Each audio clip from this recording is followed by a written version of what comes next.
British Columbia's provincial election left us in a position we've only been in 3 times before, a minority government. Here's how the votes tallied on election night. What that means is no one party has more than half the seats in the provincial assembly. Recounts and absentee ballots in 2 ridings could leave the BC Liberals with a majority. But if the seat count stays the same, where does that leave us? Premier Christy Clark would try to govern. She will remain in her job unless she's taken down in a vote of non-confidence. We'll get to that more in a little bit, but for now, Clark will get the first crack at forming government. She has one nuclear option.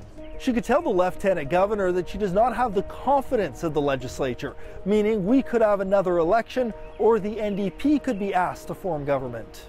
But here are the more realistic scenarios. First, creating a provincial budget that will get the support of opposition members. With the votes so close to the wire, the Liberals have to negotiate with the Greens to get their support. Together, the 2 parties would have 46 votes, just enough to pass the budget and legislation. The second, and less likely scenario, is a coalition government. That's a formal agreement where the Green Party MLAs would join with the BC Liberals. This could mean a Green MLA, including leader Andrew Weaver, would be appointed to cabinet, the inner circle where most crucial decisions are made. Then in either scenario, the Liberals would have to test their minority. That means a vote in the legislature. In order for a vote to pass, the BC Liberals need half the votes plus 1. But the only votes that could take down a government are votes of confidence. Those are votes related to money, which most importantly includes the budget. So what happens if the Liberals don't pass a budget? Does that mean the government has fallen and we're off to an election? Not so fast. The NDP are likely next. The Lieutenant Governor must decide if someone else could run the province.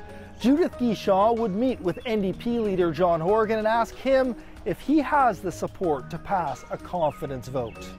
This is where the negotiations with the Greens are important.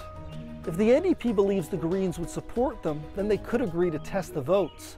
This would mean passing a budget. Again, this could either be the Greens voting in favour or less likely a coalition. Together, the NDP and the Greens have 44 votes to the Liberals' 43, the narrowest of majorities, but a majority. If the budget passes, John Horgan becomes Premier of British Columbia with the 3 Green Party MLAs to thank.